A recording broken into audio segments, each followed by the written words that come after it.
유희진의 인어공주 쇼가 월드 클래스 쇼가 되는 그날까지 함께합니다. 이제 만나러 갑니다.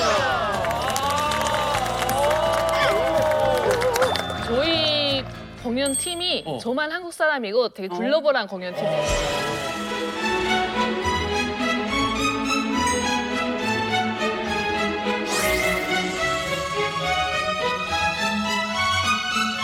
국가대표 출신들로 모아진 공연 팀이기 때문에 월드 클래스라고 할 수 있습니다. 월드 클래스 얘기가 나와서 그런데 뭐 대한민국에서 예전에 상상도 못하던 그래서 피겨 스케이트의 김연아가 나와서 그렇지. 1등을 하고 수영에서 나오고요. 지금 높이뛰기 우상혁 선수 그리고요 손흥민 선수 말고 요즘 김민재 선수 역시 월드 클래스로 올라가는 축구에 자, 우리가 지금까지 얘기했던 이런 스타들 피아노 연주에선 이분을 아마 제일 먼저 손꼽아서 이야기할 수 있을 것 같습니다. 지금으로부터 수십 년 전 세계 무대에 우뚝 섰던 정말 그야말로 월드 클래스 바로 피아니스트 백건우입니다.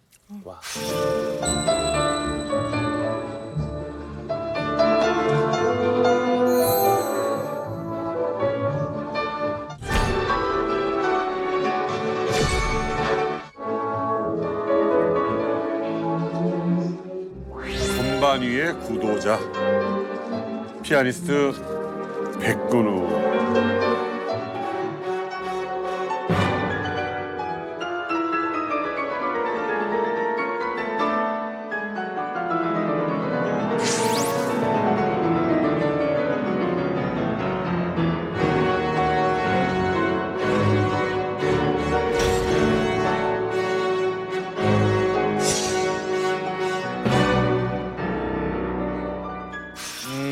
우리 또 이렇게 수준 있게 시작하는 거구나.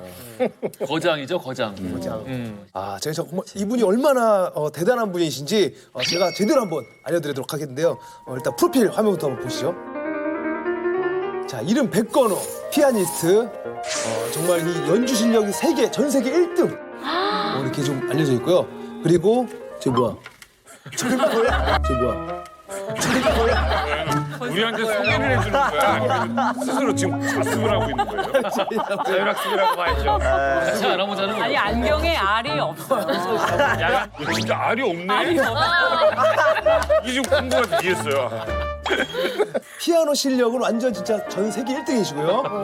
5대 콩쿠르 네. 한국인 최초 입상하셨습니다. 그래요. 정말 대단한 분이시고요. 그야말로 월드 클래스라는 수식어가 정말 아깝지 않는. 아니 그러면 백건우 선생의 연주 중에 네. 추천할 만한 곡 어떤 게 있어요?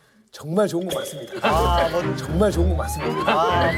그러니까 지금 막 우리 가장 최근에 임윤찬 군 이야기 많이 나오죠. 아 정말 라흐마니노프 막 이번 연주하는 거 영상 많이 보셨을 거예요. 상가에서 상가 피아노 학원에서 그래서 근데 진짜 대단하지 않습니까? 그럼 예, 근데 그런 지금 이렇게 세계적인 콩쿠르에서 이렇게 선전하고 있는 사람들의 훨씬 앞선 선배격으로서 정말 전혀 꿀리지 않는 그야말로 거장 중의 거장 백건우 씨가 있었다. 백건우가 국제 무대에 등장했던 60년대라고 하면은 대한민국으로 나가 세계에 그냥 존재하지 않았어요. 그렇지. 대한민국 하면 딱 떠오르는 게 한국 전쟁 이것만 딱 떠오르고 그밖에 것은 아무것도 없었다라고 생각하면 되는데 그러니 뭐 우리나라 예술인들의 인지도 뭐 이런 것들은 상상할 수가 없었던 시대죠. 그렇죠. 또 어느 정도였냐면 1970년대 초에 아직도 기억나요. 그 정명훈 선생이 그 차이콥스키 콩쿠르에서 1등도 아닌 2등 했거든. 라고 했을 때 이 김포공항에서부터 카퍼레이드. 저기까지 시청 앞까지 카포레이드를 아 그래요? 7월 초순 모스크바에서 열린 제5회 차이콥스키 음악제 피아노 부문 2위로 입상해 세계 정상을 확인하고 돌아온 이 젊은 음악가를 시민들은 열렬히 환영했습니다.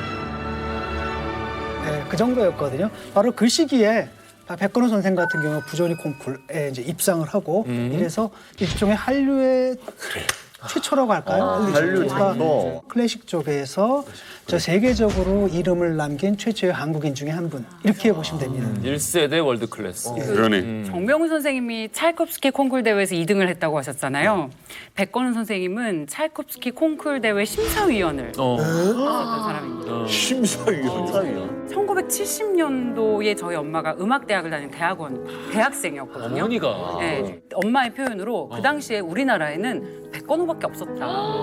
대한민국의 백건우가 아니라 백건우의 대한민국이다. 나오는데 뒤에 대한민국은 궁금해하지도 않고 그냥 전 세계적인 피아니스트, 그러니까 앞서 뭐 임윤찬, 조성진 그 위에 거슬러 올라가면 한국 피아니스트의 역사를 개척한 분이 백건호 선생님이에요. 그렇죠. 10살 때 우리는 학급 학예회 때 나가서 노래 한 곡 잘 못하잖아요. 근데 선생님은 경남 콩쿨 대회에서 1등을 10살 10살 때. 근데 그때 가장 유력했던 선수가 누구냐면 당시 부산에서 가장 부잣집 치과의사 딸이 콩쿨 대회에서 1등할 줄 알았는데 그걸 제치고 누구지? 어떤 곰 같은 남자애가 나와서 1등을 한 거예요. 상을 받은 거예요. 엄청난 거다. 그래서 그 이후로 승승장구해서 15살에는 우리나라 대표로 미국에 있는 국제 또 콩쿨 대회에 나가게 됩니다. 그때 특별상을 탔는데 1등도 아니고 이때 전 세계에서 가장 유명한 지휘자의 눈에 들어서 전액 장학금을 받고 줄리어드 음대에 들어갔는데 진짜? 그 지휘자가 누구냐면 레너드 번스타인. 진짜? 이름은 다 알잖아요. 레너드 번스타인이 픽업을 한 거야?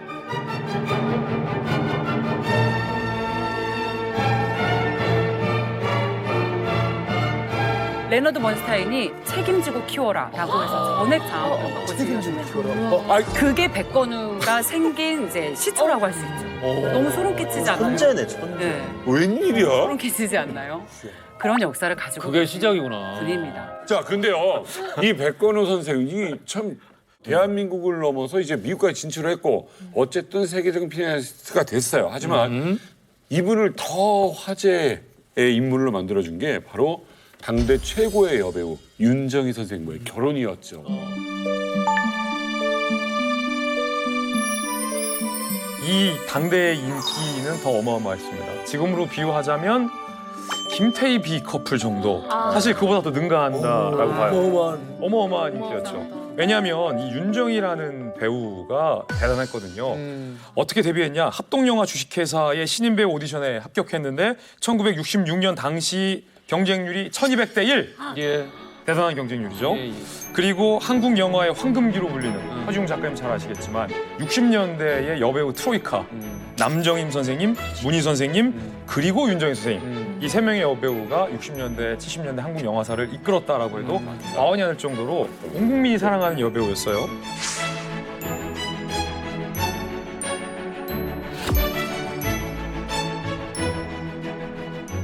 내가 정의를 사랑하는 것은 아버지의 사업이나 재산을 넘본 게 아니야. 알고 있어요. 알겠어요. 무슨 일이 있어도 이 괴로움을 이겨나가겠어요. 그렇게 마음을 털어놓고 얘기해본 사람 말이에요.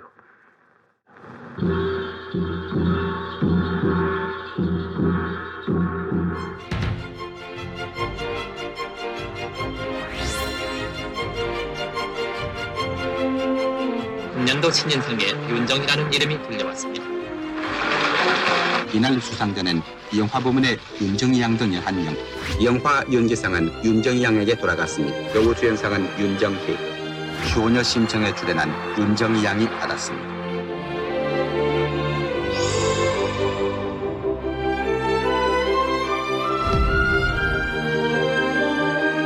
아니 옛날인데 지금 너무 멋있다. 정말 서구적인 마스크죠.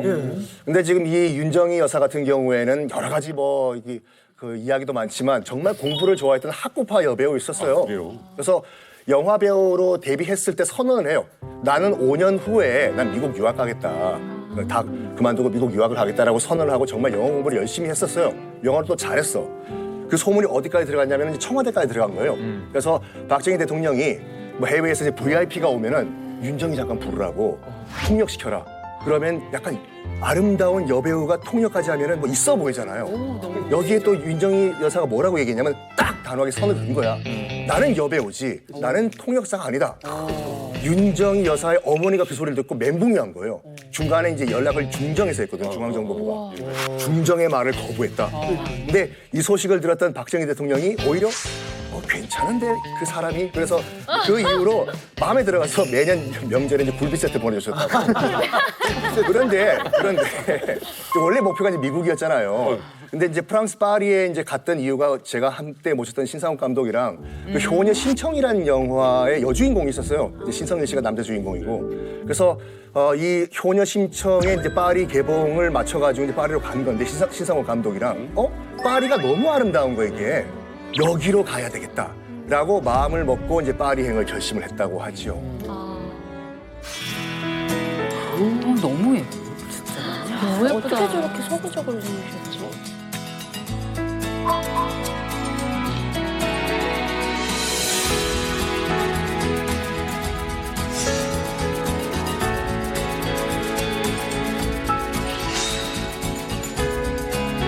난리가 났습니다. 이 둘의 만남. 어떻게 이렇게 만나셨지, 둘이?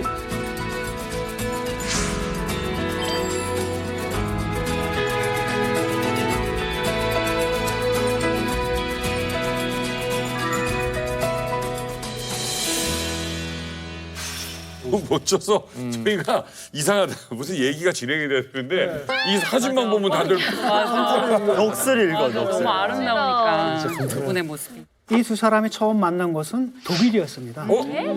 네, 파리가 아니라? 1972년 하면 떠오르는 게 있죠. 뮌헨 올림픽. 오. 보통 이제 올림픽이 열리게 되면 부대 행사로 여러 가지 이제 문화 행사들도 같이 열리거든요.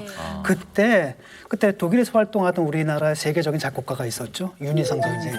윤희상 선생의 심청이라는 오페라가 거기다 연주가 됩니다. 그런데 연주가 되니까 사람들을 초청할 거 아닙니까? 그때 이제 초청한 사람이 누구냐? 영화계를 대표해서 신상옥 감독하고 윤정희 배우 윤정희 씨를 초청한 거예요. 그 다음에 또 하나는 뭐냐면 이분이 이제 음악가지 않습니까? 외국에서 활동한 음악가고 당연히 서로 알고 지냈죠. 백건우 씨를 윤희상 선생이 또 초대를 해요. 그러니까 결국은 윤희상 선생의 오페라를 보기 위해서 모인 사람들 중에 이제 윤정희, 그다음에 윤정희 씨 백건우, 어머니는 또 백건우. 음악인이었고. 네, 이렇게 해가지고 그 자리에서 이제 알게 된 거죠. 근데 이제 그 다음 얘기는 뻔하지 않습니까? 딱 봐. 보니까 이제 끝난 거지. 안 받는 사람이 누가 있어? 파티들을 이렇게 가는구나. 파티를 가야지. 아니 아까 지웅이 형 멘트에서 파티를 가야겠다. 근데 진심이 느껴졌어. 근데 그거 진심이었다? 그 진심. 파티가 좀 맞아요. 상상하셨어. 파티를 가야겠다. 낯선 공연장에서 헤매고 있던 윤정희에게 도움의 손길을 내밀었던 다정한 청년, 그게 바로 백건우였습니다. 두 사람의 드라마틱한 만남의 순간을 우리의 이만갑 공식 커플, 혹시 커플이었어요? 이게 언제 이렇게 된지 모르겠지만 원래 남녀 사이라는 게 이렇습니다. 남녀 사이라는 건 원래 이렇게 확 되는 거야. 국민 씨와 세암 씨가 국민 씨와 세암 씨가 바로 재연을 준비해봤습니다. 우리 끼워주시. 네, 독일 오페라 공연장 첫 씬 하나, 둘. 여기가 맞나? 저긴가? 왠지 저긴가? 왠지 왠지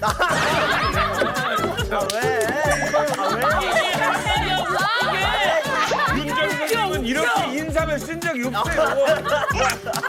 아름답게. 자, 여기에 이렇게 오페라 각색이야? 공연장 씬 투 하나, 둘.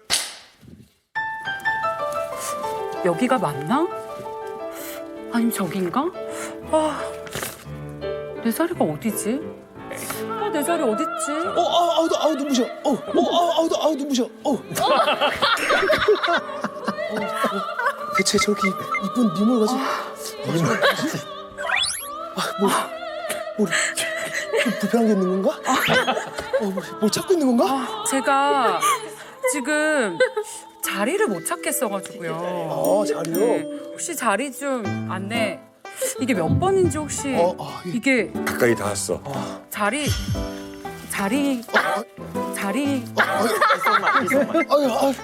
별로 저한테 안 반한 거 같아요. 잘했어. 마치 여기가 이 자리가 그대 자리인 것 같은데요? 그대 자리? 이 자리인 것 같아요. 여기요? 네. 여기 혹시 자리 어디세요? 저는 네. 옆자리입니다. 근데 우연히 제 옆자리시라고요? 네네. 원래 이 자리에서 그래가지고 가르쳐 준 거예요. 어머. 일부러 여기 갑자기 앉으시는 건 아니죠? 너가 더 싫겠다. 난 누구한테나 관심 주지 않아요.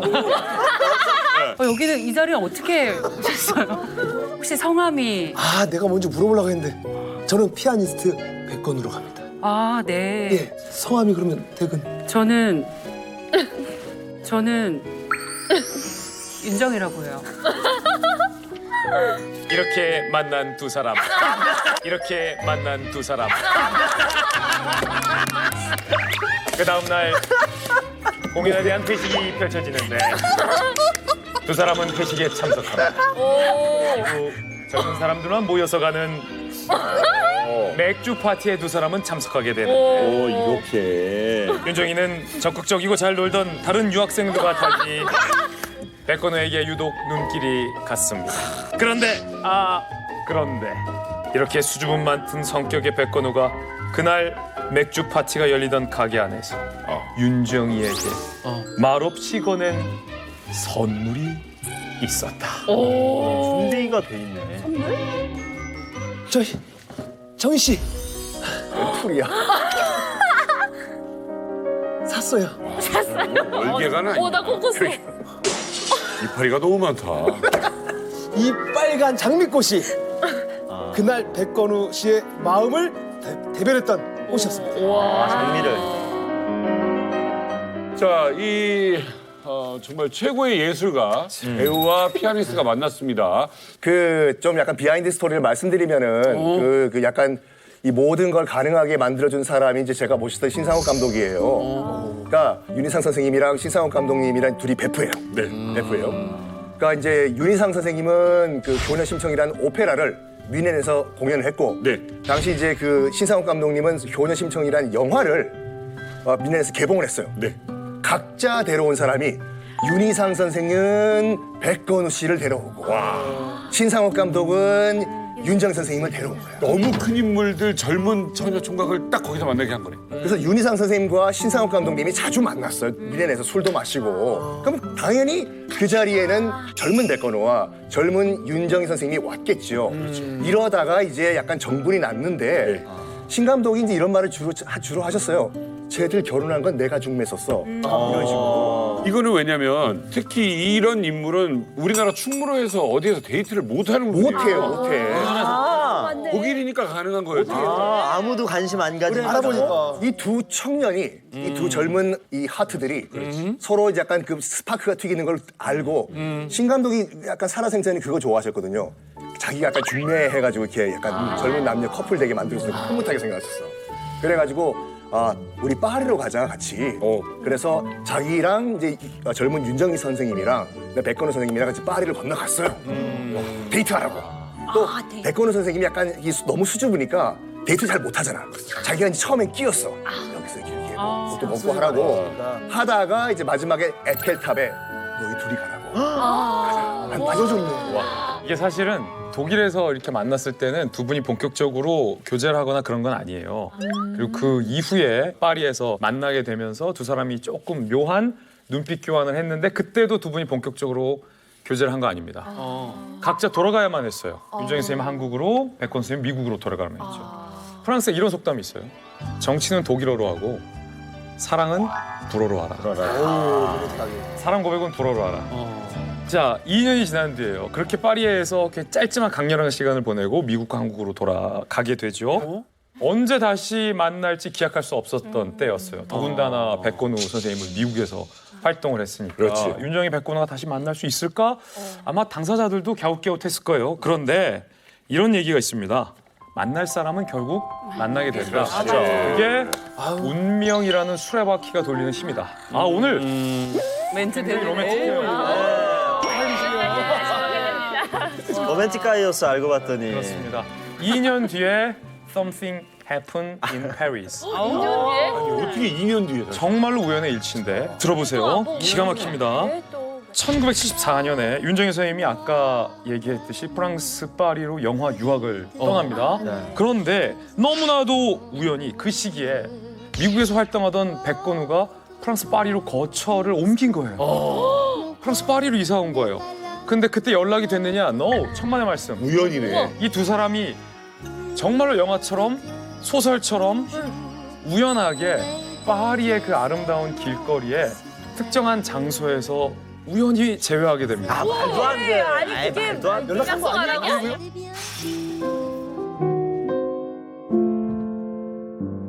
C'est drôle, je ne sais pourquoi. Ça me fait toujours penser à toi.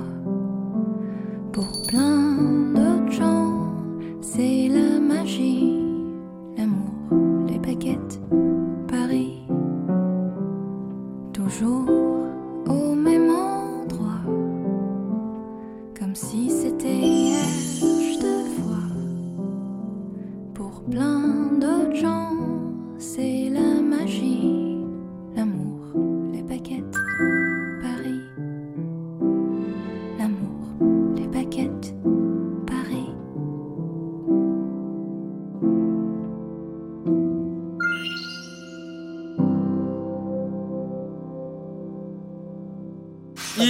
아시아 음식점이 어떤 장소였냐? 2년 전 프랑스 파리를 놀러 온 적 있었잖아요. 그때 당시 둘이 같이 식사를 했던 그 레스토랑이 바로 이 레스토랑이에요. 이런 데도 안 사귀면 벌금 내야 돼요. 맞아요. 이런 데도 안 사귀잖아? 사랑이 안 빠지잖아?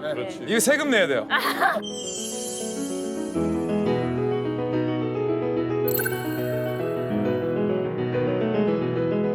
이 두 사람은요 이렇게 인연이 되고 결혼식을 하게 되는데 이 결혼식마저도 대한민국이 펄칵 뒤집힐 정도의 큰 뉴스였죠. 맞습니다. 이 두 분이 결혼식을 올린 장소 사실은 굉장히 의아했는데요. 그 시절 어떻게 보면 대한민국 최고의 커플이었는데 저라면 어떻게 보면 5성급이나 굉장히 좋은 호텔에서 이렇게 할 줄 알았는데 스몰 웨딩을 하셨다. 이게 원조인 거예요? 그 당시에 스몰 웨딩. 스몰 웨딩. 원조격. 요즘의 유행이지 그 당시엔 상상도 못했어요. 그렇죠. 근데 이 스몰 웨딩을 한 이유가 약간 뭐라고 할까 안타까운 이유예요. 그러니까 백건호 선생님이 당시에 정말 찢어지게 가난하셨어요. 진짜요? 되게 유명한데? 아니 그 그렇게 당시에는 이렇게 유명하지 않았었죠. 아 그래요? 공부를 하는 학생이고 그런 입장이다 보니까. 이제 막 콩쿨 다니는 그런 상황. 그렇죠. 예. 그러니까 어느 정도 수준이었냐면 이제 미국 맨하탄에서 이제 줄리어드 음대를 다닐 때 일주일 동안 굶은 적이 있대요. 돈이 없어요. 그렇게 그래가지고 자기 콩쿠르에 왔던 한 부자죠. 이제 맨하탄 집에 찾아가가지고 밥 좀 사 먹게 25달러만 빌려달라고 이럴 정도로 찢어지게 가난한 상황이었기 때문에 정말 거대한 5성급 호텔에서 결혼식을 올릴 상황이 아니에요 지금요. 그러면 결혼식은 한국에서 합니까 아니면? 아닙니다. 아니지. 당시 이제 프랑스 주불 이제 화가였던 이응로 화백이라고 계시는데 이응로 화백의 집에서 거기서 결혼식도 올리고 이응로 화백도 주례까지 봐드려요. 조촐하게 한복을 입고 시식을 올립니다. 그 자리에는 지금 이응로 화백과 계시네요, 이응로 옆에 있는 이응로 화백의 그 부인 박인경 여사도 옆에 서 계시는데 지금 이때가 76년 맞죠? 맞습니다. 결혼하셨을 때가. 그러면은 이응로 화백이 동백리 사건 이후에 고초를 겪고 풀려나서 솔직히 야 여기서 못 살겠다 해서 파리로 간 그때쯤이죠 지금. 그 맞아요. 시점인 거죠? 맞아요, 맞죠? 네, 맞아요. 굉장히 중요한 힌트네요. 예. 자 이렇게 뜨거운 연애 끝에 결혼한 백건우와 윤정이 이들 어느 날 전에는 한 번도 들어본 적이 없는 생소한 이름의 낯선 부호로부터 초대장을 받게 됩니다. 모든 건 그 초대장으로부터 비롯됐습니다. 저희가 결혼한 지 1년이 조금 넘었을 때니까 77년 7월 초였습니다. 미하엘 파블로비크, 저와 제 가족을 초대한 사람 이름입니다. 스위스 최대 부호라고 하더라고요. 연락하신 부모님들을 위해 자기 집에서 연주회를 열고 싶다고 했어요. 제 연주를 듣고 싶다고 했고요. 진짜 미스테리한데? 미스테리하죠. 이 초대장이 백건우 윤정의 인생을 송두리째 바꿀 수 있는 그 초대장입니다. 뭔데 그래? 누구한테부터 왔던 초대장일지가 중요하잖아요. 결혼한 지 1년은 넘어선 신혼이에요. 77년 7월 초. 나는 스위스의 최고 부부입니다. 라고 초대장은 자기소개로 시작합니다. 자기소개인데 예. 나는 스위스 최고의 제일 부자예요. 부자. 예. 신혼 77년 7월 초에 스위스 최고 부호라는 사람에게 초대장이 날라옵니다. 이름은 미하일 파블로리크. 피아니스트 백건우와 그의 가족을 집으로 초대하고 싶다. 피아니스트 백건우 당신의 열렬한 팬이다. 그리고 본인의 집 살롱에서 고령의 부모를 위한 음악회를 열고 백건우의 연주를 듣고 싶다. 옛날에 이런 건 있을 수 있죠. 있죠. 그때 있을 수 있었어요. 그러니까. 어떻게 보면 백건우 씨 입장에서는 기회일 수 있죠. 그렇죠. 스위스 취리에 살고 있는 그가 며칠 후 실제 초대장까지 보내왔습니다. 초대장의 내용은 백건우의 음악을 듣게 되어 기쁘다는 것과 슈베르트, 차이코프스키, 쇼팽 등을 연주해줬으면 좋겠다라는 리스트까지. 구체적인 지정곡 리스트까지 첨부가 돼 있었습니다. 그러니까 굉장히 구체적이고 실질적인 제안이었어요. 또한 그의 가족과 그가 취리까지 오는데 필요한 모든 일체의 경비를 전액 부담하겠다라는 내용도 있었습니다. 아티스트뿐 아니라 가족까지 와라. 가족까지. 가져와라. 와. 이런 초대장이 지금 우리 입장에서 좀 미스터리하게 보일 수 있지만 본인한테는 그렇지 않을 것 같아요. 왜냐면은 이거 원래 문화거든요. 그렇죠. 있는 맞아요. 문화예요. 이런 네. 식으로 대부호가 초청을 해서 경비 다 제공하고 맞습니다. 피도 제공을 하고 그러면서 뭐를 연주를 해달라 리스트 제공하고 이건 원래 있는 문화입니다. 맞습니다. 예. 근데 두 부부만 초대하는 게 아니라 한 명 더 초대를 합니다.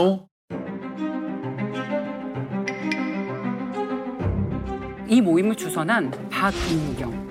누구냐면 이응노 화백의 부인입니다. 왜 박인경을 초대했느냐? 이응노 선생님과 박인경은 프랑스 파리에서 고려 화랑이라는 화랑을 운영을 하고 있었어요. 그런데 어느 날 화랑의 고객이었던 한 여인이 와서 박인경 씨에게 평소에 백건우 씨와 친하다고 했지 내가 알고 있는 스위스의 어마어마한 자산가가 팬이라서 집으로 모시고 연주를 직접 듣고 싶대. 초대하는 걸 주선할 수 있을까? 라는 제안을 해요. 이걸 들은 박인경은 백건우 부부에게 자초지종을 설명합니다. 그런데 당시만 해도 백건우 선생님은 세계적인 거장이었잖아요. 몇 달 뒤면 LA와 서울에서 연주회가 있어요. 너무나 바빴어요. 처음에 듣고서는 지금 너무 바빠서 안 될 것 같다. 거절을 합니다.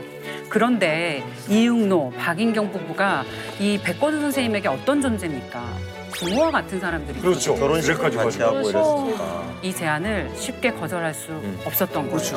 박인경 선생님도 계속 강력하게 권유를 했고요. 그래서 이것을 결국 수락을 하게 됩니다. 미하일 파블로비크가 보냈다는 초대장을 백건우, 윤종희 부부에게 건네준 사람 또한 이 박인경이라는 분이셨어요. 그래서 초대장의 내용은 백건우 씨에게 보내는 내용이었지만 그 수취인은 바로 이 박인경 씨였던 거죠. 미하일 파블로비크가 보낸 초대장입니다. 1977년 7월 29일 이 백건우 부부는 생후 5개월 된 딸을 품에 안고 여행하듯 가벼운 마음으로 집을 나섭니다.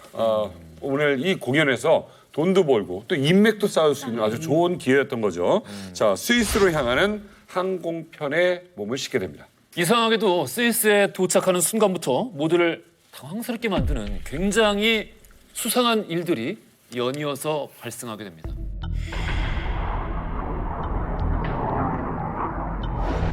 그날은 뭔가 좀 달랐습니다. 좀 이상했어요. 취리 공항에 도착하자마자 파블로비크 여비서라는 사람이 나와 있더라고요. 저희는 불어로 인사를 나누자마자 갑자기 유고슬라비아 자그레브로 가야 된다고 말하더라고요. 거기에 그 부호에 양친들이 있다고 하더라고요. 정말 지금 생각해도 이상했어요. 그 얘기를 들은 백건우 선생님은 놀랄 수밖에 없죠. 자그레브가 어디냐면 지금은 크로아티아의 수도인데 그때 당시에는 유고슬라비아에 소속돼 있었어요. 근데 유고슬라비아가 어떤 국가입니까? 사회주의 국가잖아요. 그렇죠. 백건우 씨가 깜짝 놀라요. 그 여비서에게 이렇게 물어요. 아니 유고슬라비아 비자도 없는데 어떻게 갈 수 있냐? 그러니까 그 여비서가 아무것도 걱정하지 마시라. 비자 문제, 출입국 문제 다 우리 쪽에서 해결을 했다라고 백건우 가족의 짐을 유고슬라비아로 향하는 비행기에 옮겨싣기 시작하는 거예요. 그냥 곧바로 가라. 곧바로. 그때부터 백건우 선생님이 뭔가 좀 당황스러워하기 시작합니다. 하지만 저쪽에서 뭐 다 알아서 조치를 했다니까 반신반의하는 마음으로 따라가게 되는 거예요. 이 상황이 참 어떤 상황이냐면은 맞아. 하면서 쓱쓱쓱 밀려가 버리는 그런 상황. 왜냐면 매니저도 제대로 없던 시절이고 근데 박인경이라는 사람은 같이 갔는데 그분도 사실은 그냥 뭐 그분도 당황했을 거 아닙니까? 뭐 그랬겠죠. 아니 비자도 없고 사회주의 나라고 그러니까 약간 경각성이 없다 그럴까 아니면 뭔가 순진했다 그럴까? 순진했다. 그러니까 사회주의 나라고 북한하고 친한데 그냥 암만 오 했다 그래도 언젠가 한번 스톱을 해야죠. 그렇죠. 그죠? 오 하면서 가다 나니까 사회주의 나라로 간 거예요. 오 마이 갓. 얼떨결에. 얼떨결에. 이 항공이 트랜스퍼잖아요. 일종의. 근데 이게 한 10분에서 20분 사이에 벌어진 하다가 취리에서 정치차를 보니까 자그레브로 가는 항공으로 바로 환승을 한 거예요. 그 부자는 못 만난 거예요? 못 만났어요. 여비서만 나온 거예요. 여비서가 짐도 옮겨주고 자그레브행 티켓까지 다 준비를 해놓은 상황이었습니다. 그리고 이상한 것은 그뿐만이 아니었습니다. 자그레브 공항에 도착한 뒤 아내가 주위를 둘러보기 시작하더라고요.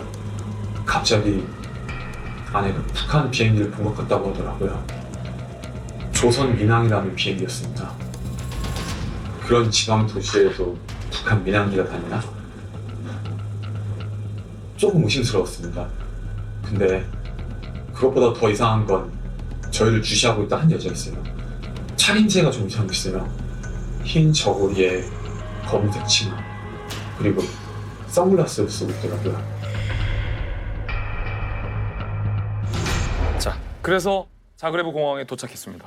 백건우, 윤정희, 딸 그리고 박인경 씨. 그런데 자그레브 공항에 내려서 주변을 윤정희 선생님이 돌려봤는데 수상한 항공기 한 대가 공항에 서 있는 거예요. 유리창 너머로. 우리말로 써 있대요. 읽어보니까 조선민항. 어머. 조선민항이라는 글씨가 쓰여진 비행기 한 대가 시뻘겋게 서 있는 거예요. 근데 너무 이상하잖아요. 자그레브라는 어떤 변방의 도시, 그것도 유고슬라비아 안에 있는 사회주의 국가 안에 웬 우리말? 그렇지. 우리말로 써 있었어. 그렇죠. 자, 더 이상한 일은 공항에 이렇게 백건우 윤정희 선생님이 이렇게 서 있잖아요. 근데 저 끝에서 딱 희진 씨 있는 저쪽쯤에서 선글라스를 쓴 동양 여자가 곁눈질로 본인들을 자꾸 쳐다보는 것 같은 시선을 느낀 거예요. 시선은 느껴지잖아요. 그렇지. 그런데 생각해 보세요. 그 사회주의 국가의 동양인이 대낮에 웬 선글라스를 쓰고 보고 있다. 그것도 그 옷차림이 어땠냐면 아주 자세히 묘사가 돼 있는데 선글라스를 쓰고 흰 저고리에 검정색 동강 치마를 입고 있던 동양인 여인. 이 여자의 차림새. 테러리스트야. 테러리스트요? 그렇죠. 안 어울린다 진짜. 이거 불러 얘기하는 거 아니에요? 그 오사카 같은 데 가면 조총련 학교 맞아요. 예, 물론 패션을 테러한 건 맞아요. 하지만 전형적인 북한 여성의 옷차림이었다. 와 진짜 안 어울린다. 조선민항 항공기와 북한 여성이 본인들을 바라보는 시선 뭔가 이상하죠. 윤정희 선생님이 그때부터 북한과 수교한 유고슬라비아 동유럽 국가에 온 사실이 내심 불안해지기 시작합니다.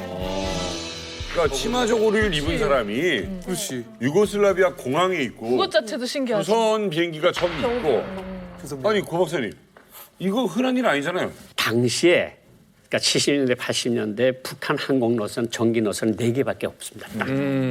중국 베이징, 셴양, 모스크바, 하바롭스크. 근데 왜 자그레브라고 하는 그 지방 도시에 조선 민항기가 서 있다? 이게 뭔가 좀 잘못 돌아가고 있다는 느낌은 틀림없이 받으셨을 것 같아요. 그러니까 자그레브 하는 게 큰 수도도 아니고 북한 비행기가 정기적으로 왔다 갔다 하는 나라도 아니에요. 뭐 그쯤은 알고 있었을 것 같고, 근데 어쨌든 저걸 있는 사람이 보고 민항기가 서 있고 이게 뭔가 일이 잘못되는 것 같은데 하는 느낌은 틀림없이 받았을 것 같아요. 이거 누가 봐도 이상하지? 조선민항에는 심지어 인공기가 이렇게 새겨져 있는 깃발이 새겨져 있어요. 그렇다 보니까 더 그랬을 거고 이게 고려항공의 전신이에요. 조선민항이. 그래서 90년대 초에 이름이 바뀌었거든요. 명칭이 개명이 됐는데 제가 90년대 초에 이민학교에 입학했을 때만 해도 외국에서 뭐 기빈이 들어온다 그러면은 뭐 고려항공으로 입국했습니다가 아니라 조선민항으로 들어왔습니다라는 보도를 되게 많이 봤었어요. 이게 지금 분위기를 보세요. 어린아이 안고 취리의 부자를 만나러 갔더니 갑자기 자그레브로 가라 해서 얼떨결에 이 두 사람도 어렸던 거예요. 어릴 때 그냥 그렇게 따라간 거예요. 갔더니 조선민항 비행기가 있고 치마 저고리 입은 여자가 저쪽에서 우리를 보고 있다. 이건 뭔가 냄새가 나요. 그렇지. 너무 이상하죠. 일단 도착을 했어. 뭔가 하다가 도착을 했어요. 근데 문제는 뭐냐면은 공항에 통과해서 지금 그 입국을 하기 위해서는 비자가 있어야 되잖아요. 맞아, 비자 있어요, 이제 보니까. 비자가 없어요. 그거 어떻게 떠는 거예요? 비자 없이 그냥 들어가라고 했대. 그 부호의 관련자의 말에 따르면은 그 초청한 부호가 알아서 할 테니까 일단 비자 없이 그냥 들어와라. 그게 가능해? 그런데 자기도 긴가민가해서 간 거야. 그래서 들어갔어요. 입국 심사대에 통과를 해. 그랬더니 심사대에서 여권을 달라. 그럼 비자가 없으면은 입국 스탬프라도 찍어야 되잖아요. 그렇게요. 찍어야 되잖아요. 나와가지고 여권을 받았는데 비자는커녕 입국 스탬프도 안 찍혀 있어요. 이거는 나중에 출국할 때 큰 문제가 되거든요. 이거는 이미그레이션도 한패가 되지 않으면 불가능하죠. 이건 뭔가 이상하게 돌아간다라고 지금 백건우 부부가 느꼈을 때 같이 갔던 박인경 씨 있지 않습니까? 이용화백의 그 부인이 갑자기 잠깐만 기다리라고 하더니 자기 시야에서 벗어난 코너로 돌아갔다가 돌아오더래요. 돌아오더니 자기에게 백건우 씨에게 원가 흰색 봉투를 하나 딱 줬다고요. 맞습니다. 이 박인경이 이 내민 봉투는 그 취리에서 그 만난 여비서가 이렇게 좀 맡기고 간 것이었다고 하는데요. 그 봉투를 제가 한번 가져봤습니다. 그대로 재현을 해서 네. 준비를 해봤어요. 자, 이게 이제 제 손에 있는 게 이제 이 그때 받은 봉투인데요. 네. 자, 이 안에 뭐가 들어있는지 한번 보겠습니다. 돈이지. 여기에는 보시면 약도, 네. 약도가 있고요. 당시에 이제 어디로 와라라는 약도, 그리고 주소입니다. 아, 주소. 주소가 있고요. 또 이거는 돈이 있었고요. 무슨 돈?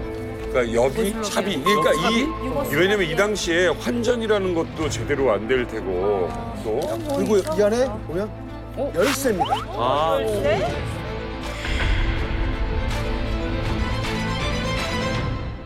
너무 이상하다. 이상하죠. 이상한 게 지금 한두 가지가 아니에요. 일단 스위스 쭈리히 가서 연주하는 줄 알았는데 나라를 한번 바꿨죠.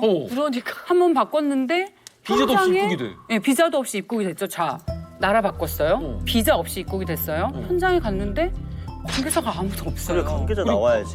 그리고 그냥- 박인경 씨가 돈을 받아와. 그리고 그리고 우리랑 똑같은 처지인 줄 알았던 박인경 씨가 어디론가 가서 뭔가를 가다 오더니 현지 화폐, 약도, 주소, 그리고 정체를 알 수 없는 열쇠. 근데 너무 이상한데? 그러니까 돈이 많은 그렇게 사람이- 부자인데 이 부자가 차를 안 보냈어. 그쵸. 예술가가 애기까지 같이 오는데 맞습니다. 리무진이 와야 그리고 하는데. 박인경 씨도 진짜 이상해. 왜 갑자기 그러니까. 이 봉투를 어디서 났어? 이게 호텔 로비입니까? 공항이?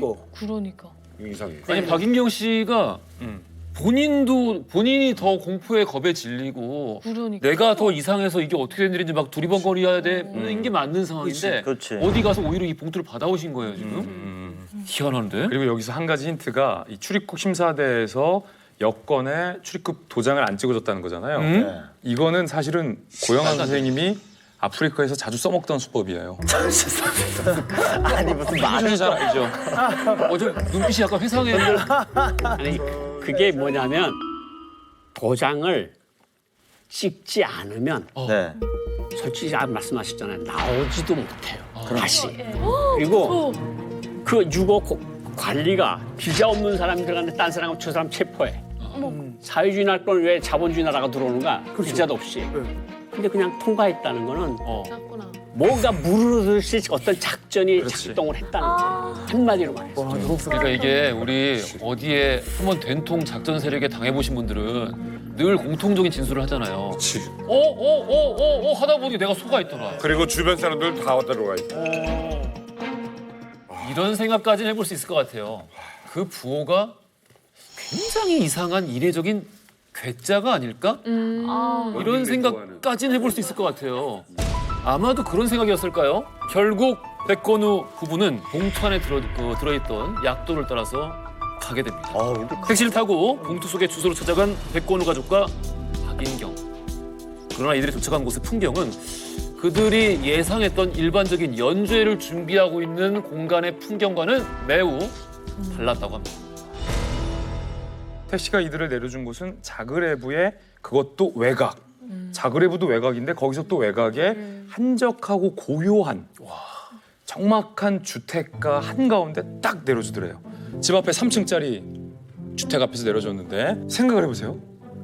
통상 연주회가 열리는 곳이다. 그렇게 해서 백건우 씨 정도의 네임드가 초청된 곳이다 라고 하면 어떤 장소여야 함이 맞을까요? 아니 딱 성 같은 거나 유럽 많이 되지. 버틀러나 이런 분들이 어서 오셨습니다. 인사하고 드레스를 차려입은 사람들이 막 잔디밭에서 막 하고 음악도 어디선가 좀 들리고. 들려오고 그리고 화려하게 입은 이 부호가 고생했습니다. 웰컴 웰컴. 이런 모습이 통상적인 장면인데 쥐지근도 조용한 거예요. 이상하지. 이상한 거예요. 연주의 장소라기엔 지나치게 보였어요. 저희가 도착한 곳은 자그레브 외곽에 있는 주택가였는데 거긴 조용하다 못해 음산한 지경이었습니다. 연주에는 사람도 많고 그 사람들이 타고 온 차도 많거든요. 그런데 거기는 그렇지 않았습니다. 음악 소리도 인기척도 없었습니다. 쥐죽은 듯이 조용하더라고요. 이상하다라는 느낌을 백건우 선생님이 당시에 받았대요. 그래서 택시가 도착했잖아요. 백건우 선생님 내려서 보니까 건물이 이상해. 택시 기사에게 잠깐만 출발하지 말고 기다려달라라고 하고 아내인 윤정이에게 정이야 넌 내리지 마. 애기 데리고 내리지 말고 차에 타 있어. 다행이다. 라고 얘기를 하고 박인경 씨와 함께 일단은 차에서 먼저 내립니다. 집 앞으로 걸어가요. 그런데 더 이상한 건 1층에 창문에 통상 창문을 통해서 집 안의 분위기나 어떤 느낌들을 볼 수 있잖아요. 근데 밖에서 안을 쳐다볼 수 없도록 마치 누군가 쳐놓은 듯한 커튼이 꽁꽁꽁꽁 1층 창문을 가리고 있었던 거예요. 그러니까 이게 지금 무슨 깜짝 생일 파티할 일도 아니고요. 무서운 또 하나 공연 많이 다니는 사람들은요. 딱 들어가면 아무리 외곽이건 뭐건 분위기를 느껴요. 자동차 뭐 그렇죠. 전체가 와 있나. 그리고 차들 보면 아 어느 정도 뭐가 있구나 뭐 이렇게 간을 보잖아요. 이거 공연할 수 있는 곳이 아니에요. 그리고 그 부모의 부모가 살고 있는 곳이라고는 생각할 수도 없는 곳이었던 거죠. 무서운 분위기입니다. 약간 공포 영화나 약간 스릴러. 그렇죠. 스릴러 같은 거 보면 그래서 막 툭툭하고 이런 데서 납치당하지 보통. 그렇지. 아 무서워지는데 냄새가 자꾸 난다. 아, 이상한데 안 좋은데. 네. 이 상황에서 뭔가 이상한 게 돌아가고 있구나라는 걸 백건우 씨가 느꼈겠죠. 상황이 이상하게 상황이 돌아가니까. 뭔가 이상하게 돌아가. 분위기가. 그래서 일단 그 윤정이 여사와 딸 택시기사는 그 스탠바이 하고 있으라고 하고 일단 박인경 씨랑 자기 둘이 건물에 접근을 해요. 문을 딱 손을 잡아. 차박차박차박차박 안 열려. 어머. 잠겨 있어. 아까 열쇠. 아까 그 열쇠 한번 꺼내봐봐. 안 되지. 그러니까 여기서부터 뭔가 이상하게 여기는 콘서트가 열릴 곳이 아니에요, 이건요. 그렇지. 시내 한가운데 호텔도 아니고. 그렇죠. 일단 그 열쇠를 꺼집어낸 다음에 봉투에서 맞춰봐요. 철컥 열려요. 돼. 열린 상태야. 그런데 백건우 씨가 아니라 박인경 씨가 먼저 안으로 들어갑니다.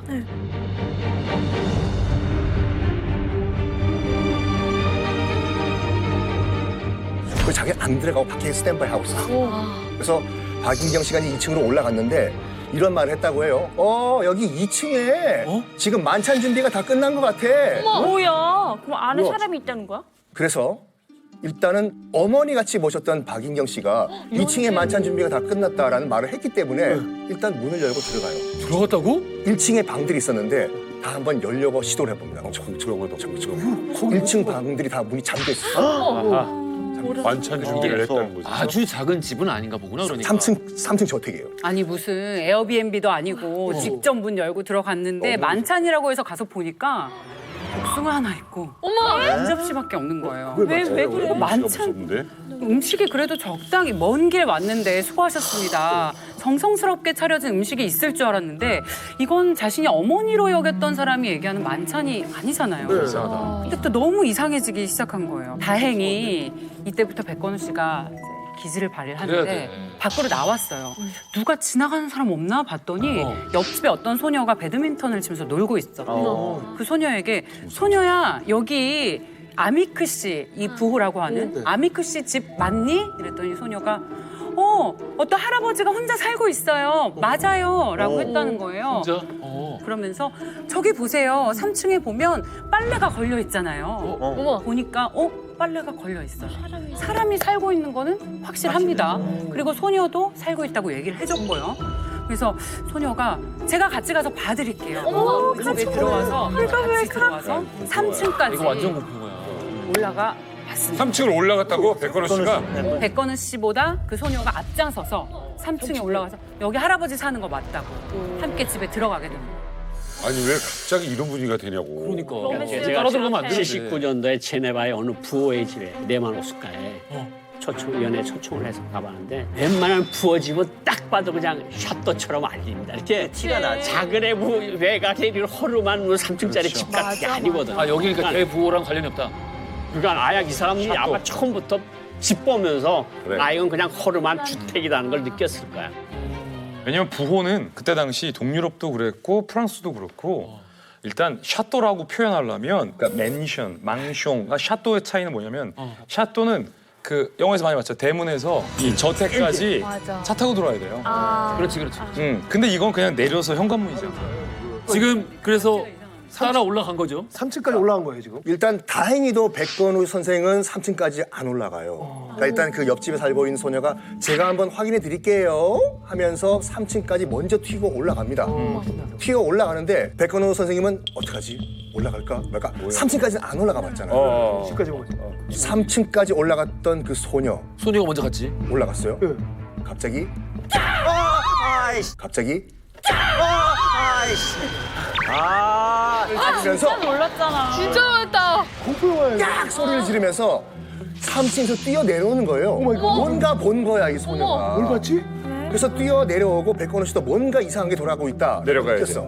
그때 튀어. 앞에서 웬 동양 남자가 딱 나와. 동양 남자가. 그때 모든 게 다 이 종합적으로 추합되면서 짜맞추기 북한 공작원이다. 느끼게 된 거죠. 잠깐 갑자기 뭐라고? 북한 공작원? 짜맞추진 거지. 지금까지 쭉 북한과 관련된 뭔가가 있을 것이다라고 이제 심정을 가졌는데 아까부터 공항에서부터 안 좋았어. 저 탈북할 때 독일로 저도 왔거든요. 근데 독일에서 기차 탔는데 다 유럽 사람인데 동양인 한 명이 딱 제 앞에 그럼 앉아 보여. 있는 거예요. 무섭다. 어떡하지? 나 기차에서 뛰어내려야 되나? 북한 보이부처럼 보이는 거예요. 아 그렇게 보여. 네, 근데 그 사람이 전화 통화만 안 했으면 저는 아마 뛰어내렸을 거예요. 뭐라고 통화했는데? 전화 통화 내가 니하오 하더라고요. 근데 진짜 그때 그렇구만. 숨을 못 쉬겠더라고요. 그 사람이 들어와서 앉는데.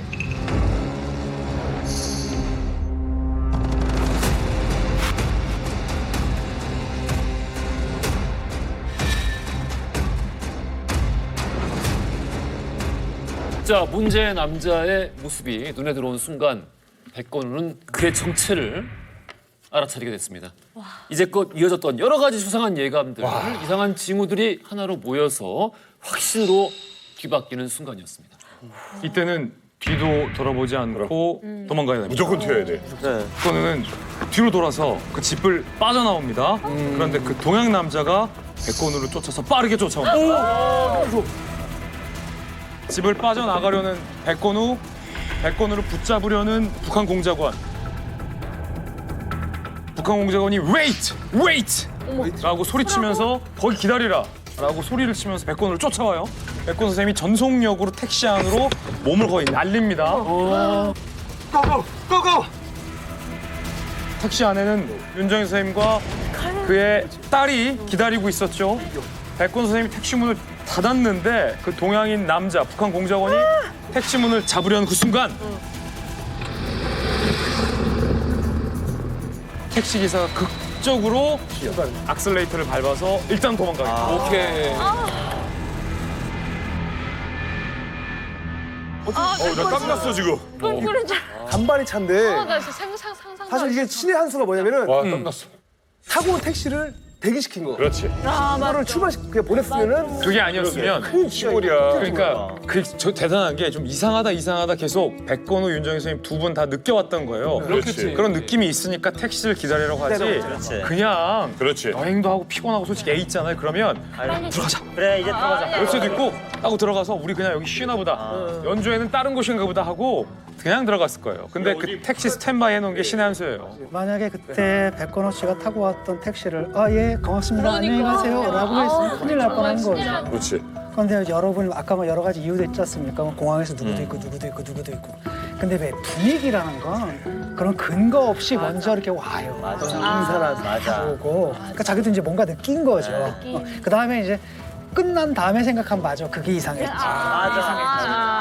이상했지. 합리적인 설명은 아니고 벌써 아니잖아 뭔가가. 그렇지. 느낌이 안 좋았던 겁니다. 그래서 택시를 못 가게 해놓고 대기시켜 놓은 게 그 덕분에 전화를 다 구할 수 있었던 거죠. 이렇게 극적으로 탈출을 일단 성공을 했습니다. 네. 그렇다면 어디를 향했을까요? 그러니까 어디로 가야 돼? 이게 사회주의 나 국가인데 제발 어디로 뒤에서 가야 돼? 추격전만 안 했어. 사회주의 국가라면은 사실 이제 우리나라 국민이면 외국에서 만약에 무슨 일이 생긴다. 대사관. 그럼 대사관으로 한국 대사관으로 그렇지. 바로 뛰어가야 되지 않을까요? 근데 여기 지금 사회주의 국가잖아요. 대사관이 없지. 한국 대사관이 우리나라랑 수교가 돼 있을 리가 없어요. 그 당시 우리나라 수교한 국가도 많지도 않았을 걸.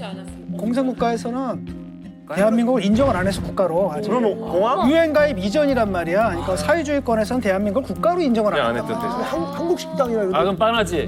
미국 대사관. 그렇습니다. 아. 역시. 미국 대사관. 역시 근데 여기는 미국 대사관도 대사관이 없을 거 아니에요. 있어? 있습니다. 자그레브에 있는 미국 대사관이 아니라 영사관. 영사관. 이때 백건우 씨가 기지를 발휘를 한 것이죠. 대박이다. 그런데 대박이다. 이렇게 극적으로 탈출해서 머리를 빨리 돌려서 미국 영사관으로 갔는데 도착한 시각이 저녁 6시 10분. 10분. 아, 끝났어. 공기간 몇 시에 끝납니까? 6시. 10분 늦었으면 아, 열어줘야지. 그리고 공기간 너무 무서워. 칼퇴합니다. 아니 미국 공무원도 그래요? 칼퇴해요. 아니, 그 안에 한 말이 상주하는 사람. 1분 지나면 아무것도 안 해. 미국 직원들 9 to 5 칼퇴근이에요. 완전 칼퇴입니다. 아 근데 꼭 이렇게 아주 위급한 상황에서는 꼭 수호천사가 나타나요. 6시 10분이 지났기 때문에 개미 한 마리 없습니다. 그런데 그 옆에 영사관에 붙어있는 도서관이 아직 불이 켜져 있는 거예요. 그래서. 안에 들어갔습니다. 네. 백건우 씨가 여기 누구 없어요? 저 지금 미국 담당자 만나야 돼요. 누구 좀 나와서 저 좀 도와주세요. 마침 그 도서관에 있던 사람이 누구였냐면 미국 부영사인 크리스텐슨. 그냥 직원도 아니고 부영사가 있었기 때문에 충분히 어떤 일을 하는 데 있어서 자신이 결정권을 갖고 있어서 도와줄 수 있는 능력이 충분했었던 사람을 우연히 만나게 됐어요. 근데 의문이 남는 게 뭐 지금 영 갈 데가 한국 대사관은 없으니까 미국 영사관을 택했다고 하지만 뭐 아무리 한국이 미국의 혈맹이라고 서니 미국의 국민이 아닌데 받아줄 수가 있나요? 여기서 포인트가 있어요. 일단 그 백건호 씨 같은 경우에는 61년도에 도밀에서 이제 줄리어드 음대에서 유학을 했지 않습니까? 그 과정에서 미국 영주권을 따는 거예요. 야, 신의 한 그린 카드를 갖고 있었던 건데, 그러니까 미국 정부는 그린 카드 우리가 이제 영주권이라는 그걸 갖고 있으면은 준시민권 대우를 해줘요. 그렇죠. 준시민권. 그래가지고 영사권을 발휘를 해줍니다. 마침 정말 신이 도우사 그 현장에서 백건우 씨가 미국 영주권을 갖고 있었어요. 어디가에서 쓸 수 있었던 거야. 나 미국 영주권자다. 도와달라. 지금 북한 공작원으로 추정되는 사람들의 추격을 받고 있다. 제발 미국 영주권자인 나를 도와달라라고 크리스텐슨 부영사에게 요구를 하게 되는 거죠. 근데 한번 이거 생각해 보세요. 크리스텐슨 이 사람의 입장에 대해서 한번 생각해 보세요. 오늘 갑자기 있는데 와가지고 제가 뭐 납치되고 있습니다라고 하는 거예요.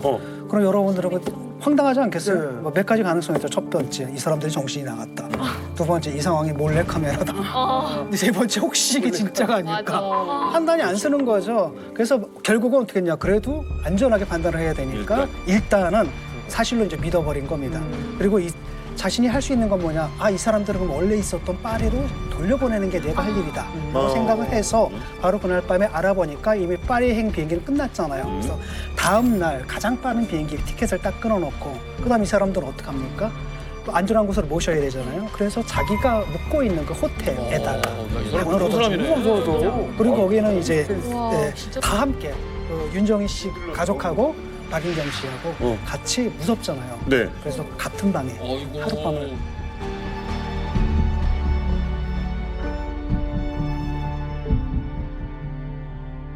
그러니까 박인경 씨한테 나 진짜 죄송해요. 아까 의심했어. 의심했죠, 잠깐. 진짜 박인경. 아니 근데 미안해. 의심 받을 말한 지식. 공항에서 어디 가서 뭘 자기도 놀랬어. 그러니까 박인경 씨도 무서우니까 크리스텐슨이 묵는 숙소 호텔에 방을 하나 얻었죠. 원래는 방을 그러면 얻고, 두 가족이잖아요. 그러니까 방을 두 개 얻어야 되는데 무서운 거야. 무섭지. 박인경 씨도 그래서 이제 무섭지. 한 방에다 같이 이제 세 사람이 같이 있는 거예요. 아기까지 하면 네 사람이 이렇게 되는 거죠. 자, 크리스텐슨의 도움으로 가까스로 북한의 마수로부터 벗어나는가 싶었던 이들. 하지만 끝날 때까지는 끝난 게 아니었습니다. 백건우 가족과 박인경 씨에게 또 한 번 예상하지 못한 큰 위기가 찾아옵니다. 호텔까지 도착을 했어요. 그날 하루가 백건우 가족에겐 너무나도 긴 하루였어요. 그런데 그날의 충격 때문에 밤새 잠을 이룰 수가 없는 거예요. 나중에 회고록에서 인터뷰에서 보면 뜬 눈으로 밤을 지새웠다고 해요. 그리고 그 다음날 아침이 밝았습니다. 이제 오늘 파리로 돌아가는 날이에요. 크리스텐슨이 파리로 돌려보내주겠다라고 항공권까지 다 알아봐줬어요. 그런데 마음이 아직 불안한 거예요. 그날 이른 아침 밤을 샌 두 부부가 머물고 있는 416호에서 갑자기 이런 소리가 들립니다.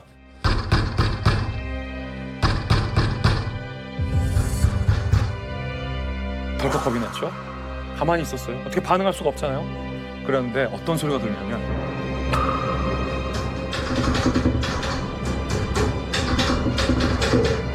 열려고. 어머 밖에서. 그러면 크리스텐슨은 아니겠지. 왜냐면 말을 안 하고 있잖아. 그럼요. 백건우 부부가 그 416호에 투숙하고 있다는 걸 어떻게 알았는지 똑똑똑똑 해도 반응이 없으니까 문고리를 강제로 열고 있는 거예요.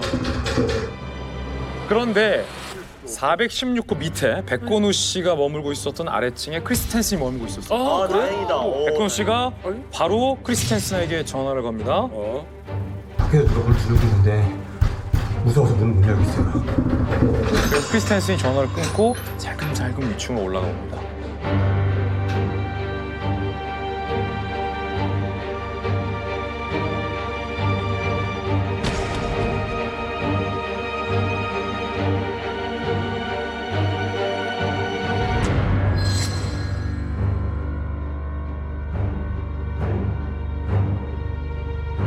이들의 얼굴을 확인한 크리스텐슨은 곧바로 백건우에게 전화를 겁니다.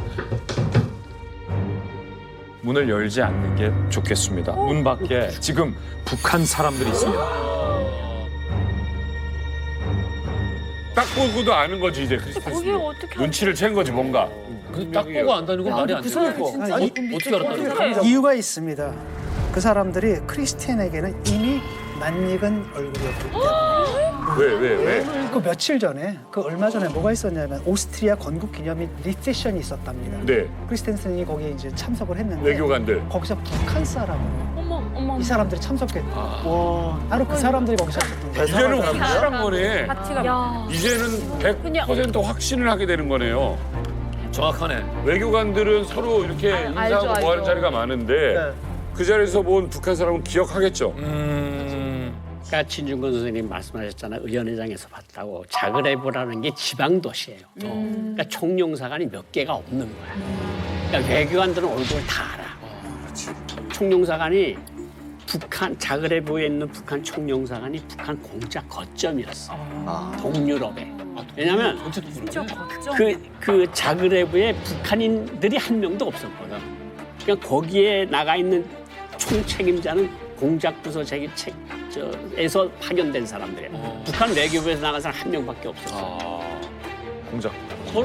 서로 그 총영사관이라고 있어봤자 한 대여섯 개밖에 없는 도시예요. 그러니까 얼굴을 아는데 북한 배지 달고 있던 사람들이야. 당시에. 근데 당시 보면 아까 우리 고용환 쌤도 얘기했다시피 북한과 유고슬라비아는 굉장히 가까운 사이였다고 합니다. 그리고 1975년도에 김일성이 유고슬라비아를 방문할 정도로 북한과의 사이가 굉장히 가까웠어요. 그러다 보니까 이제 이 공작원들이 유고슬라비아로 이 부부들을 유인을 했고 혹시라도 이 납치 과정에서 무슨 조금이나마 잘못된 일이 생긴다고 해도 북한 입장에서는 유고슬라비아는 무조건 우리 편이다. 모든 걸 다 덮어줄 것이다라는 믿음이 정말 깔려 있었던 것 같아요. 예, 사실 이게 뭐 아까도 지금 들어보니까 친하다고 했잖아요. 그렇지. 유고슬라비아랑 너무 친하다 보니까 아직 빠져나오기가 쉽지는 않을 것 같은데 이 가족들은 어떻게 되나요? 자, 일단은 크리스텐슨이 전화로 그러니까 이제 그 나오지 마. 호텔 내에 전화죠. 백건우 부부에게 경고를 합니다. 절대로 문 열지 말라고. 그리고 프런트에 전화를 해요. 예. 프런트에 전화해가지고 지금 북한 공작원으로 추정되는 사람들이 지금 강제로 문을 열고 있다. 이게 어떻게 된 일이냐라고 항의를 하거든요. 근데 프런트에서는 말도 안 되는 대답을 합니다. 지금 그 사람들이 뭔가 리셉션을 준비하는 것 같다. 그렇기 때문에 문을 열려고 한다라는 여기도 지금. 말을 전달했다고 해요. 나중에 이제 그 백건우 선생님이 이제 그 회고를 했을 때 뭐 속된 말로 기름칠이라고 하지 않습니까? 이 북한 공작원들이 일단 공항 이미그레이션에서 기름칠을 했고 네. 프런트 호텔 전체 차원에서 이미 손을 다 쓴 것이 아닌가. 안 했을 리가 없어. 성킨 교수님 말씀하신 것처럼 정확한 답을 안 하고 횡설수설 이상한 얘기만 늘어놓으니까 실갱이를 해요. 계속 옥신각신하다 보니까 무려 1시간이 지난 거예요. 아우 문 뽀개고 들어오면 어떡할 뻔했어요. 너무 오래 싸웠는데. 1시간 동안 계속 문을 겁없이 따려고 했다고 했잖아요. 이 사람들이 문을 따고 들어갔을까요?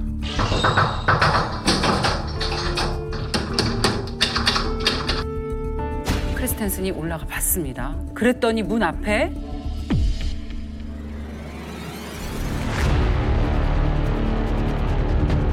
북한 사람들이 다행히 없었습니다.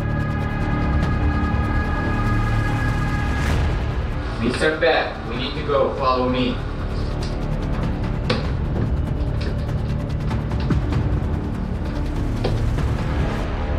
다행이다. 그래서 무사히 크리스텐스는 백건우 가족과 함께 박인경을 자그레브 공항까지 안전하게 안내를 했고요. 이들이 비행기를 타고 이륙할 때까지 끝까지 공항에서 비행기가 안전하게 뜨는지 지켜보면서 자리를.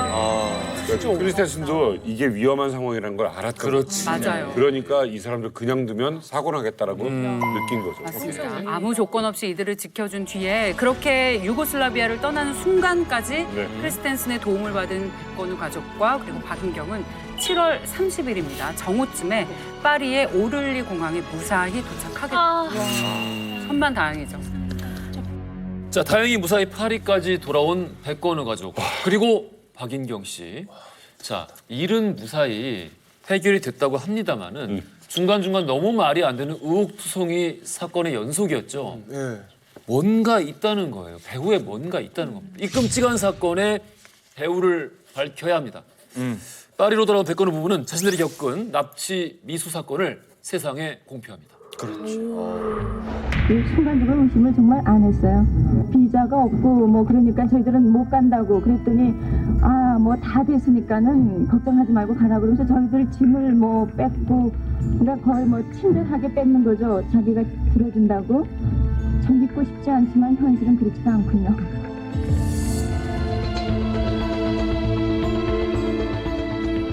백건우 윤정희 부부는 8월 9일 직접 주 프랑스 한국 대사관에 찾아갑니다.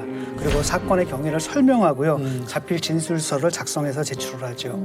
그리고 납치미수 사건 발생한 지 한 달 정도 지났을 때, 그러니까 8월 31일이죠. 윤정희 씨가 먼저 파리에서 한국으로 귀국을 하고요. 며칠 뒤에 백건우 씨가 역시 연주회 일정이 있었거든요. 또 한국으로 들어옵니다. 그래서 두 사람이 그때는 또 어디를 가야 되느냐? 중앙정보부를 찾아갑니다. 그래서 사진 출석해서 피해자 조사를 받게 되죠. 성명 백건우 손미자? 본명인가 보다. 본명이. 그래, 그 당시에 연예인들은 거의 본명을 잘 안 썼죠.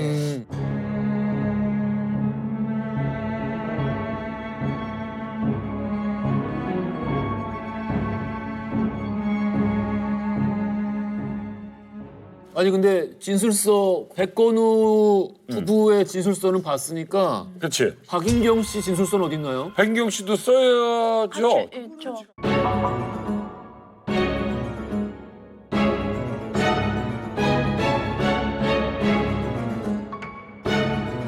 그분은 입국 안 했죠. 박인경 씨는 파리에 남아 계셨어요. 파리에 남아있죠. 입국할 이유가 없죠. 네, 거기에 사시는 분이니까. 아니 이런 게 어디 있습니까, 김재 기자? 분명히 그 사건에 같이 있었고 호텔까지 같이 피해 있었고 박인경 씨도 굉장히 놀랐을 것 같은데요. 주요 인물인데. 주요 인물이죠. 그리고 사실 우리가 매우 의심스럽게 보는 인물이기도 해요. 그러니까요. 백건우 윤정희 부부가 파리로 돌아온 직후에 사실 박인경 씨에게 제안을 했어요. 우리 파리에 있는 한국 대사관으로 같이 가자.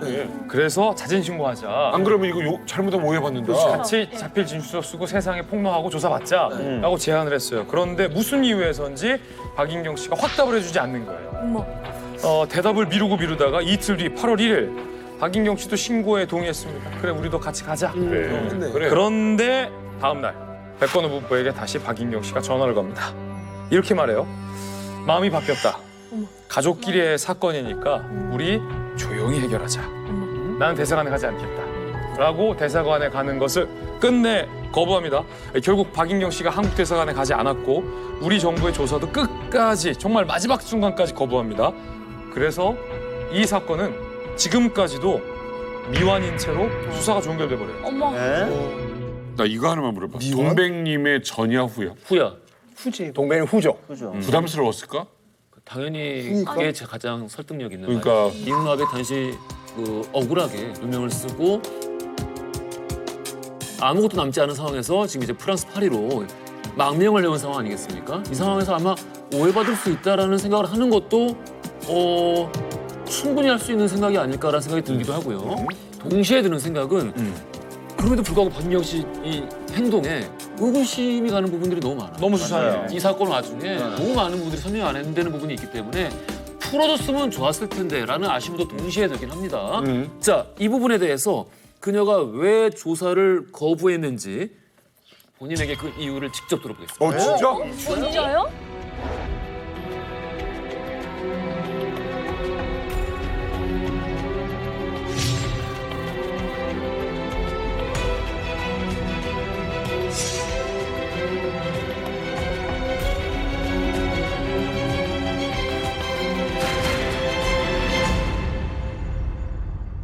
질침에 우리 보고 모든 사건은 그 대사관에 가서 이 얘기를 해야 한다 그러는데 그때 우리가 아무 속임을 받고 한국으로 들어오지 않았었어요.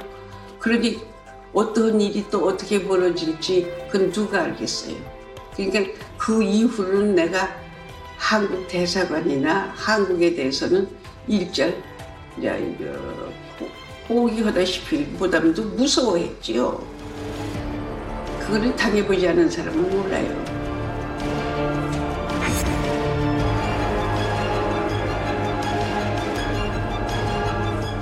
저희가 얘기하고 있는 이 동백님 사건, 중앙정보부가 서독과 프랑스 등 유럽에 나가 있는 우리 지식인, 예술가, 또 뭐 교수, 학생 무려 194명을 대남 적화 활동을 했다면서 간첩으로 몰아간 사건이 있었습니다. 그래서 여기서 윤희상 선생님은 무려 무기징역을 선고받았고 2명에게는 사형이 선고가 되기도 했었던 그런 사건이죠. 박인경과 이응로 선생님 역시 과거에 이 동백님 사건에 연루가 돼서 처벌을 받았던 적이 있는 사람들입니다. 네. 그런데 이응로를 귀국시키기 위해서 중앙정보부에서 이용한 게 바로 주 프랑스 한국대사관이었거든요. 묘하게 이게 좀 비슷해요. 베를린이 아니라. 당시엔 뭐라고 얘기를 했냐면 한국대사관에서 당시 이응로 씨에게 접근을 해가지고 박정희 대통령의 재선을 축하하는 파티 같은 게 열릴 테니 그래서 국외 유명 인사를 초청하기로 했다. 그러니까 한국으로 들어와 달라라고 얘기를 했거든요. 그래서 들어왔다가 간첩으로 체포됐던 거거든요. 감옥 사형 선고. 네. 그러니 그런 한국대사관에 다시 가가지고 해라. 이것은 이제 이 사람들로서는 납득할 수가 없었던 거죠. 솔직히 종민이 같으면은 저 같으면은 저도 안 들어갔을 것 같아요. 그러니까 들어가지 않고 어떤 다른 쪽으로 했겠죠. 그렇죠. 이거는 진짜 말 들으니까 야 이거는 거부했을 것 같은 게 이해가 되네. 자, 지금 우리가 이 박인경이라는 인물이 도대체 누구인가 우리가 얘기를 하고 있는데 근데 이 사람의 실체가 의외로 20몇 년 후 흐른 1996년에 한 남자에 의해서 밝혀져요. 20년 뒤에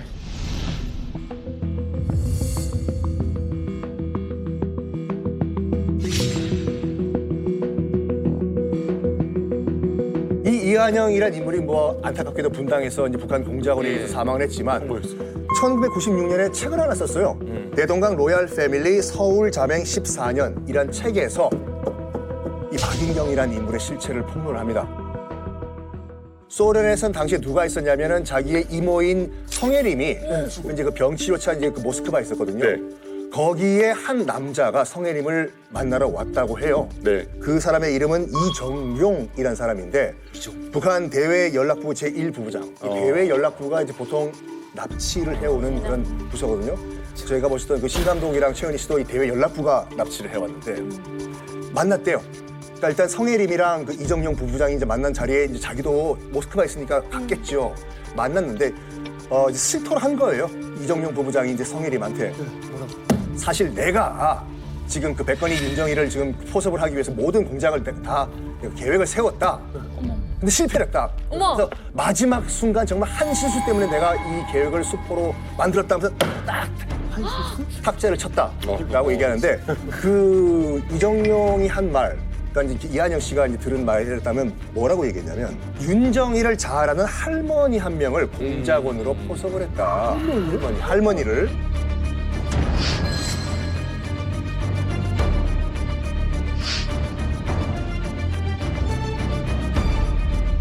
박인경이라는 이름은 정확하게 언급이 되지 않았어요. 하지만 정황상 백발의 할머니를 포섭했다. 근데 이거 나중에 이제 이제 백건우 씨가 한 얘기도 이런 그 회고록에서 이런 말을 했거든요. 뭐라고요? 이응로 화백은 여기에 관련이 없을 것이다. 너무나 순진한 그냥 할아버지다.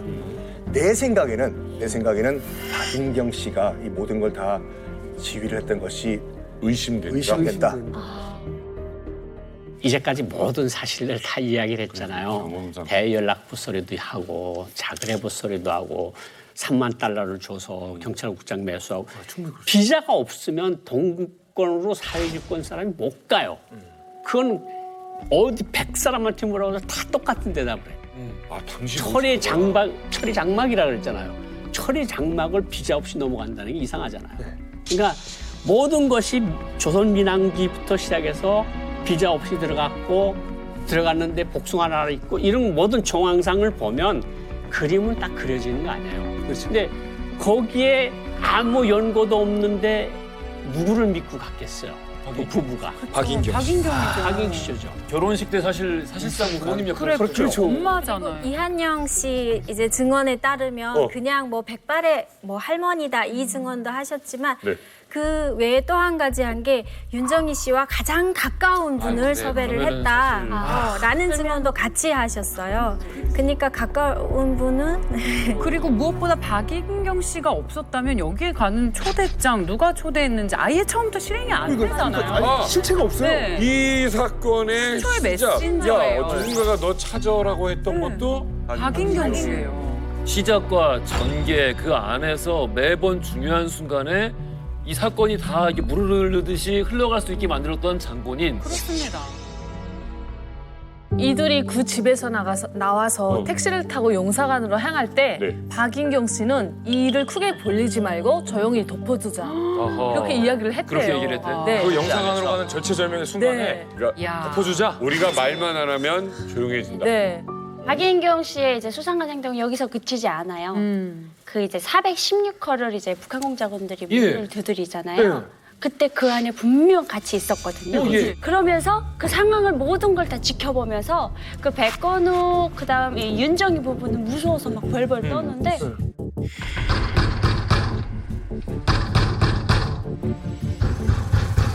정말 아무렇지 않게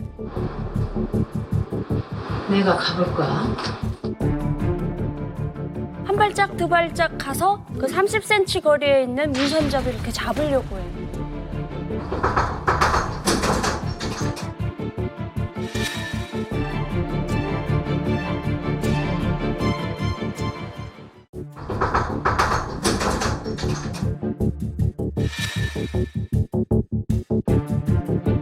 그때 이제 백건호 씨가 손을 이제 못 잡게, 그러니까 느낌을 절체절명의 알았어. 시기에 이제 못 잡게 하거든요. 내가 알았을 것 같아. 지금 이 판국에 내가 열어볼까? 너무 소름 돋아. 판국에 지금 이런 아니 상황인데 그건 진짜 말도 안 되는 거. 정말 가족 같은 사이였고 가장 가까운 사이였다라고 아까 또 언급이 되기도 했었고 결혼식 때 부모님 대신이라고 해도 그럼. 이상하지 않을 정도의 그럼. 그런 위치에 정말 가까운 사이였는데 어떻게 사실 가족과도 같은 그런 정을 넘어서면서까지 이런 일에 가담하게 됐던 걸까요? 왜? 일단은 북한의 입장에서 보게 되면 백건호, 윤정희하고 자기들 사이는 다리가 없잖아요. 그런데 이제 이응로하고 박인경하고는 상당히 막역한 사이거든요. 네. 이걸 통해 가지고 연결이 된 거죠. 근데 도대체 아무리 그래도 그렇지 그러니까. 납치를 어떻게 하느냐.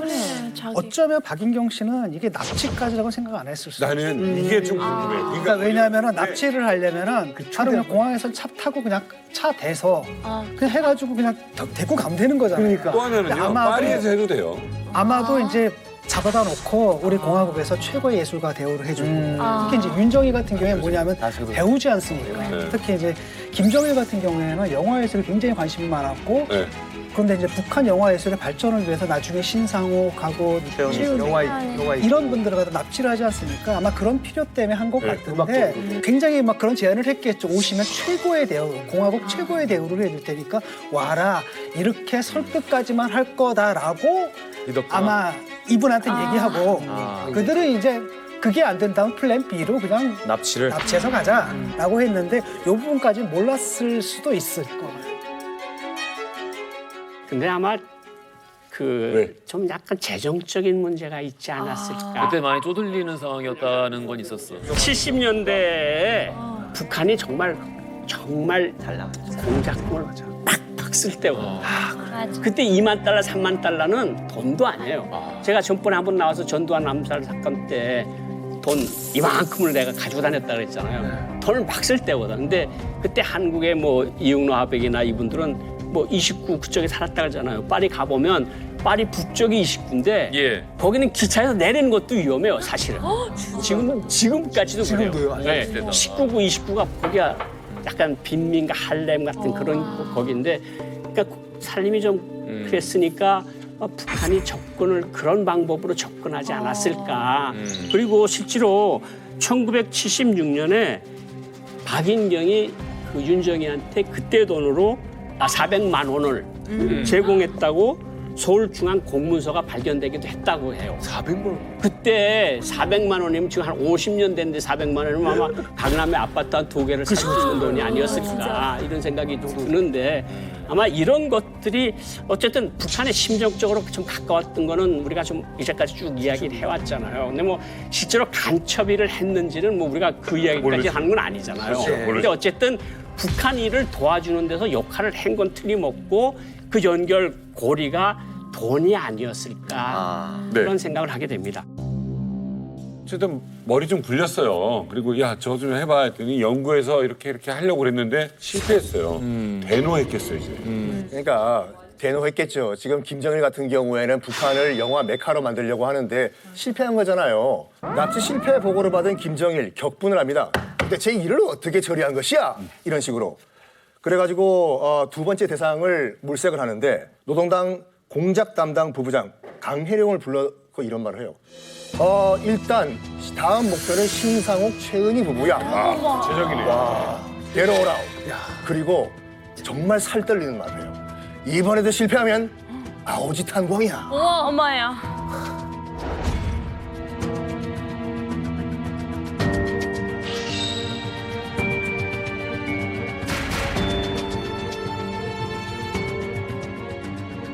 고영환 선생님. 아, 내가 오늘 진짜 선생님 많이 찾네요. 등대 같으세요, 오늘. 진짜 궁금한 게 있어. 그건 뭐예요? 백건우 이 부부가 납치 실패하고 나서 신상옥 감독 납치는 그 기간이 얼마나 뒤에? 6개월.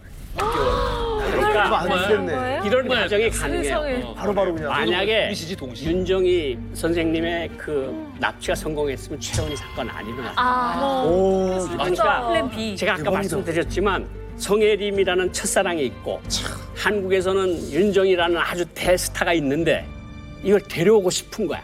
그래서 한번 와서 영화도 한번 뭐 만들어 보고 뭐 뭔가 해보고 싶은 거야. 근데 방법만 달라요. 그러니까 그 어떤 그 박인영이라는 여자를 통해서 초청장이 가잖아요. 초청장. 예. 이것도 비싼 거로 그 최은희 부부한테 뭐 영화 촬영 무슨 그 어떤 초청장 비슷한 걸 줘요. 그래서? 그래가지고 가서 그러니까 목적은 뭐냐면 이제 어디 가서 영화 촬영을 한다 뭐 이런 식으로 해서 초청장을 해서 그런데 평양 남포항에 딱 도착을 해서 딱 나왔는데 김정일이가 딱 강혜룡 부부장이 나와서 이렇게 오느라고 고생했수다 이렇게 얘기를 했다. 이야기를 듣다 보니까 그런 생각이 들어요. 이제 김정일이 뭐 문화를 워낙 사랑해서 이런 일들을 연속해서 꾸몄다.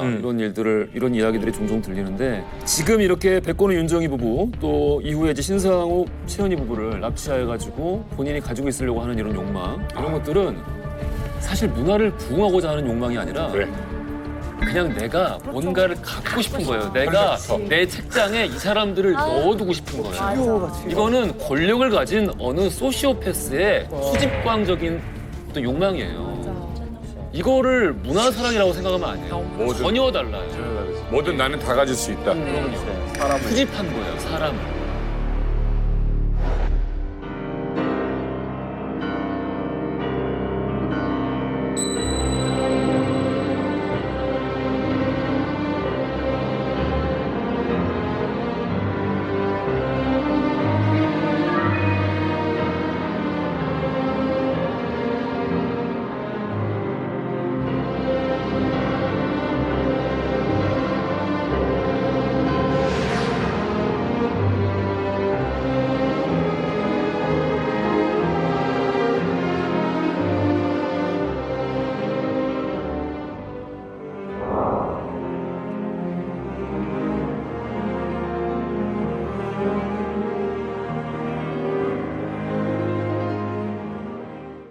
평화로워 보이는 골목길에서 중학교 1학년이었던 메구미가 돌연 사라지게 돼요. 이제 일본은 발칵 뒤집혀졌죠.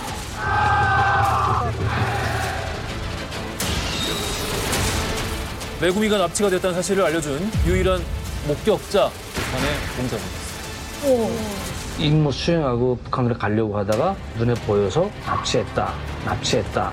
절망에 빠져있던 그녀에게 운명처럼 한 남자가 다가옵니다. 이름은 김영남. 둘이 연애를 하기 시작했는데 이 남자는 바로 한국인이었어요. 한국어 그 사람이요? 다만